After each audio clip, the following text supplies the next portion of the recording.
রাজনীতি। আসসালামু আলাইকুম। আওয়ামী লীগের মিছিল যেভাবে একের পর এক বাড়ছে তাতে নিঃসন্দেহে সরকার একটা আতঙ্কের মধ্যে রয়েছে, একটা ভয়ের মধ্যে রয়েছে, এটুকু আমরা অনুমান করতে পারি।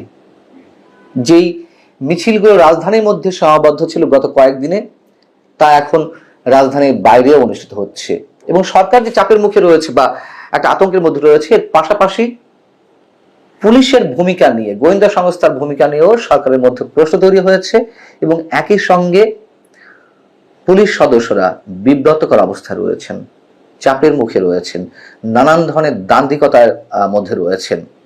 কারণ হচ্ছে, এর আগে বিভিন্ন সরকার যেভাবে দলীয় স্বার্থ উদ্দেশ্য হাসিলের জন্য পুলিশকে ব্যবহার করেছে নগ্নভাবে, এখন যেই সরকারকে আমরা অন্তর্বর্তীকালীন সরকার বলছি বা নির্দলীয় সরকার বলছি, তাদের মধ্যে সেই প্রবণতা আরো বেশি এবং সেটি তো আমাদের সামনে প্রকাশ্যে এলোই। সেই বিষয় নিয়ে আমরা কথা বলেছি। শনিবার আওয়ামী লীগের মিছিল নিয়ে আমাদের স্বরাষ্ট্র উপদেষ্টা লেফটেন্যান্ট জেনারেল অবসরপ্রাপ্ত জাহাঙ্গীর আলম চৌধুরী কি বললেন আপনারা জানেন, যে আওয়ামী লীগের মিছিল ঠেকাতে ব্যর্থ হলে সংশ্লিষ্ট পুলিশ সদস্যদের বিরুদ্ধে বিভাগীয় ব্যবস্থা নেওয়া হবে। তার এই বক্তব্য তুমুল সমালোচনার মুখে পড়েছে। স্বরাষ্ট্র উপদেষ্টা এখন তোপের মুখে। তার এই বক্তব্য দেওয়ার কারণে সাধারণ মানুষ থেকে শুরু করে যারা রাজনীতি সচেতন বা আইন বিষয়ে সচেতন, তাদের মধ্যে নানান ধরনের বক্তব্য তাদের মুখ থেকে আসছে স্বরাষ্ট্র উপদেষ্টাকে কেন্দ্র করে, যে একজন আইনের লোক হয়ে তিনি কিভাবে প্রকাশ্যে এই ধরনের বেআইনি কাজে নির্দেশনা দিতে পারেন। বিরোধী দলের নেতাকর্মীরা মিছিল সমাবেশ করতে পারবেন না, দলীয় কোনো প্রকার কর্মকাণ্ড পরিচালনার জন্য রাজপথে নামতে পারবেন না। তাদের উপরে যে হামলা পুলিশের পক্ষ থেকে হোক, কিংবা বিশেষ করে আমি আওয়ামী সরকারের সময়ের কথা বলছি, অন্যান্য সরকারও এই ধরনের কাজ করেছে, কিন্তু গত 15 বছর এইগুলো দেখে আমরা অতিমাত্রায় অভ্যস্ত হয়ে উঠেছি। আমাদের কাছে দৃশ্য পরিচিত, কিছু কাটছাট করার কোনো প্রয়োজন নেই।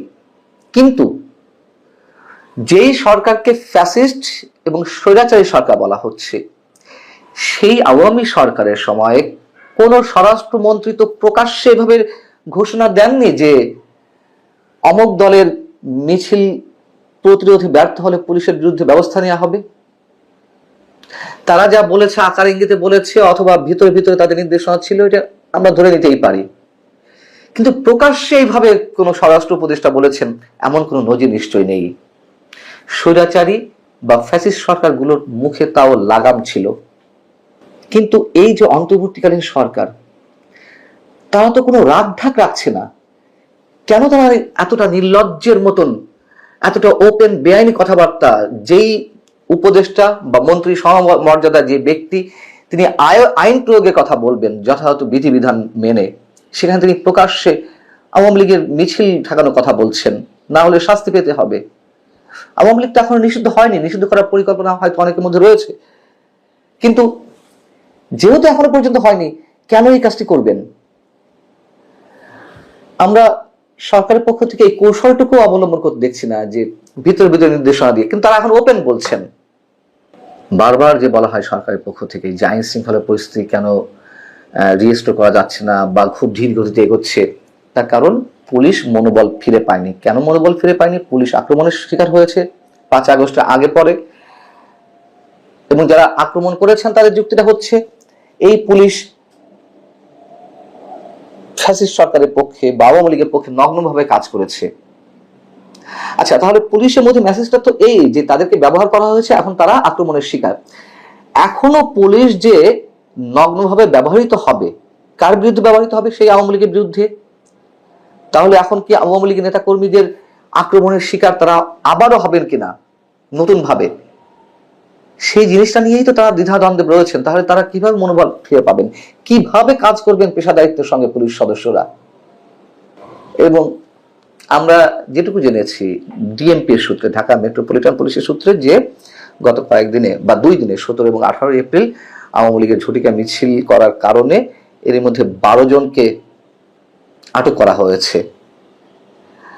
নির্দেশনা দেওয়া হয়েছে সরকার ভিতর থেকে কিভাবে আওয়ামী লীগের মিছিল ঠেকাতে কাজ করতে হবে। গোয়েন্দা সংস্থাগুলো সমন্বয়ে কাজ করছে আইন শৃঙ্খলা রক্ষাকারী বাহিনী, এবং আওয়ামী লীগের ঝটিকা মিছিল বন্ধে ডিএমপি যেটা জানাচ্ছে গণমাধ্যমকে, যে পুলিশের যে নিয়মিত টহল কার্যক্রম, সেই কার্যক্রমের পাশাপাশি এক্সট্রা ভোর রাত 4টা থেকে তাদেরকে বিশেষ পেট্রোল টিম নিয়ে কাজ করতে হবে এবং সাদা পোশাকে গোয়েন্দা নজরদারি চালাতে হবে। কিন্তু আমরা দেখলাম যে রোববার খুলনাতে ভোর 7টার সময়তেই মিছিল হয়েছে। এখন কেউ পুলিশকে দোষারোপ করলে করতেই পারেন, অথবা পুলিশ সেই মনোবল ফিরে পেয়ে দক্ষতার সঙ্গে, খুব সাহসিকতার সঙ্গে এই ধরনের মিছিল প্রতিরোধ করতে যাবে। তাদের মনে তো ভয় আছে। কিভাবে এই পুলিশকে আমরা কাজে লাগাবো? বারবার বলে আসছি, আমরা অসংখ্যবার বলেছি, এখনো বলছি, আওয়ামী লীগের সময়ও বলছি, আওয়ামী লীগের ছাড়া এই পরিবেশেও বলছি যে এভাবে নির্দিষ্ট কোনো দলকে জোর করে তাদের কার্যক্রম আটকে রাখা যায় না। সেই দলের আদর্শ যেটিই হোক না কেন, সেই আদর্শকে জোর করে অবদমিত করে রাখা যায় না। কিন্তু তারপরও বর্তমান সরকার সেই ধরনের কার্যক্রম হাতে নিয়েছে, সেই লক্ষ্যে তারা নিজেদেরকে পরিচালিত করছে। এর উদ্দেশ্য, এর লক্ষ্য কি সেটাও আমরা জানি। এর আগে আপনাদেরকে জানিয়েছি আমার একটি কন্টেন্টে, একদিন আগেই। সর্বসাকুল্যে যা কিছু হচ্ছে তার কি আবার পাল্টা রিয়াকশন আছে না? সেই রিয়াকশনের কথা আমরা কেউ মনে রাখি না। বিএনপি যেমন মনে রাখেনি, আওয়ামী লীগ মনে রাখেনি। বিএনপি আওয়ামী লীগের মতন আবার যেই যে সোকল্ড নির্দলীয় সরকার, তারাও মনে রাখছে না। এর প্রতিফলটা কি? এই রিটার্নটা কি? কেন আমরা এটুকু বুঝতে পারছি না?